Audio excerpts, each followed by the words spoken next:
तर छत्रपती संभाजीनगरमध्ये देखील शहरातून सातारा परिसराला जोडणारा भुयारी मार्ग असून अडचण नसून गोंधळ ठरलाय। बऱ्याच वर्षाच्या प्रतीक्षेनंतर हा मार्ग सुरू झाला, मात्र पहिल्याच पावसात हा भुयारी मार्ग पूर्णपणे भरला। गेले 2 दिवस नागरिकांना मनस्ताप सहन करावा लागतोय। रेल्वे, एमजेपी, महापालिका एकमेकांवर चुकीचे आरोप करतायत आणि शेवटी खासदार भागवत कराड यांनी सर्वच विभागाच्या अधिकाऱ्यांना बोलावून या संदर्भात पाहणी केली आहे।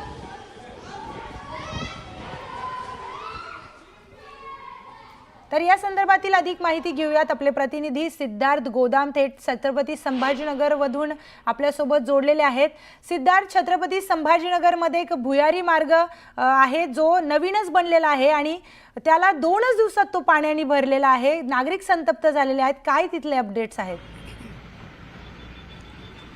निश्चितच राज्यासह मराठवाड्याला सुद्धा मान्सूनपूर्व पावसाने फटका दिलेला आहे। मराठवाड्यात जवळपास 27 लोकांना आपला बळी द्यावा लागलेला आहे आणि त्याचाच फटका जे आहे संभाजीनगरला सुद्धा बसलेला आहे। मी माझ्या पाठीमागे दाखवू शकतो की हाच तो भुयारी मार्ग आहे जो छत्रपती संभाजीनगर आणि साताऱ्यासारख्या मोठ्या लोकवस्तीला जोडला गेलेला आहे। पहिल्या पावसामध्ये हा भुयार मार्ग जवळपास अर्धा भरला होता, कारण भुयारी मार्ग तर तयार झालाय, मात्र त्यात जमणारं पाणी बाहेर कसं काढायचं त्यासाठी जी योजना केली होती ती योजना या ठिकाणी फेल ठरलेली आहे आणि यामध्ये रेल्वे विभाग असेल, महानगरपालिका आणि जीवन प्राधिकरण अधिकारी एकमेकांवर ढकलत आहेत। मात्र आता तिघांची मिळून एक बैठक झालेली आहे। आता 2 दिवसानंतर ही जी वाहतूक जी आहे सुरळीत झालेली। 2 दिवस नागरिकांना 15 ते 20 किलोमीटरचा राऊंड मारून शहरात यावं लागत होतं, मात्र आता जो आहे मार्ग सुरळीत दिसतोय।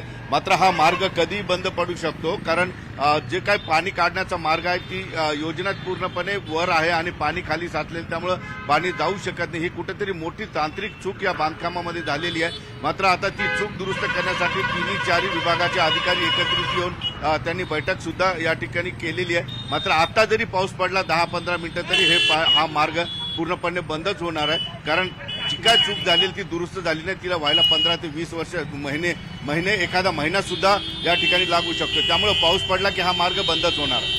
निश्चितच सिद्धार्थ, तर सातारा परिसर आणि शहराला जोडणारा हा मार्ग अत्यंत महत्त्वाचा आहे। इथून नागरिक ये जा करतात आणि त्यामुळेच 2च दिवसात त्याच्यात पाणी साचलेलं आहे, त्यामुळे नागरिकांनी चिंता व्यक्त केली। पुढच्या बातमीकडे वळूया। रत्नागिरी जिल्ह्यातून पुढची बातमी आहे। रत्नागिरीमध्ये रात्रीपासून पावसानं विश्रांती घेतली असली तरी आता सकाळपासून तिथे ढगाळ वातावरण पाहायला मिळतंय। मात्र कोकण किनारपट्टीला रेड अलर्टचा इशारा देण्यात आलाय आणि आजपासून पुढचे 3 दिवस जिल्ह्यात मुसळधार ते अतिमुसळधार पाऊस होणार असल्याचा अंदाज हवामान विभागाने दिलाय। तसेच नागरिकांनी काळजी घेण्याचं आणि मच्छीमारांना समुद्रात न जाण्याचं आवाहन देखील प्रशासनाकडून करण्यात आलंय। तर रत्नागिरी मधले हे दृश्य आपण पाहतोय। रत्नागिरीमध्ये पुढचे 4 दिवस हवामान विभागाने अलर्ट जारी केलाय। पुढचे 4 दिवस समुद्र खवळणार असल्याचं हवामान विभागाकडून सांगण्यात आलंय आणि त्याचबरोबर मच्छीमारांसाठी आदेश देण्यात आले। महाराष्ट्रात काही ठिकाणी अवकाळी पावसाने कहर केलेला पाहायला मिळतो। त्यातच आता कोकण किनारपट्टी आहे, याला आता रेड अलर्ट जारी करण्यात आलेला आहे। एकंदरीतच पाहिलं तर सध्या आपण कोकण समुद्र किनारी भागात आहोत आणि या ठिकाणी जर पाहिलं तर कोकण किनारपट्टीला पूर्णपणे रेड अलर्ट जारी करण्यात आलेला आहे आणि यावेळी मुसळधार ते अतिमुसळधार पाऊस कोसळण्याची शक्यता हवामान खात्यानं वर्तवलेली आहे। एकंदरीतच पाहिलं काल संध्याकाळनंतर रत्नागिरीमध्ये पाऊस हा कोसळत होता, परंतु आता कुठेतरी रात्रीनंतर पाऊस जो आहे हा शांत झालेला आहे। सध्याही पाऊस थांबल्याचं चित्र पाहायला मिळतंय, परंतु आज कोकणाला कोकण किनारपट्टीला जे आहे हे रेड अलर्ट देण्यात आलेला आहे। त्यामुळे नागरिकांनी सतर्कता बाळगावी किंवा मच्छीमारांनी समुद्रात जाऊ नये अशा सूचना आहेत ह्या प्रशासनाकडून देण्यात आलेल्या आहे आणि एकंदरीतच नागरिकांनी स्वतःची काळजी घ्यावी आणि जर जास्त पाऊस असेल तर घराबाहेर पडू नये अशा देखील सूचना प्रशासनाकडून देण्यात आलेल्या आहे। कारण येत्या 2 ते 3 दिवस या कोकण किनारपट्टी भागात जो आहे हा पाऊस मुसळधार ते अतिमुसळधार पाऊस होण्याची शक्यता हवामान खात्यानं वर्तवलेली आहे। त्यामुळे नागरिकांनी काळजी घेण्याचं आवाहन प्रशासनानं केलेलं आहे। सचिन सावंत, न्यूज 18 लोकमत, रत्नागिरी। तर मान्सून पूर्व पावसानं पुण्यालाही झोडपलंय। काही तासांच्या पावसानं पुण्याच्या रस्त्यावर पाणीच पाणी झालं आणि नाले तुंबल्यामुळे रस्ते पाण्याखाली गेले होते। यात वाहतूक कोंडीमुळे तिथले नागरिक त्रस्त झाले होते।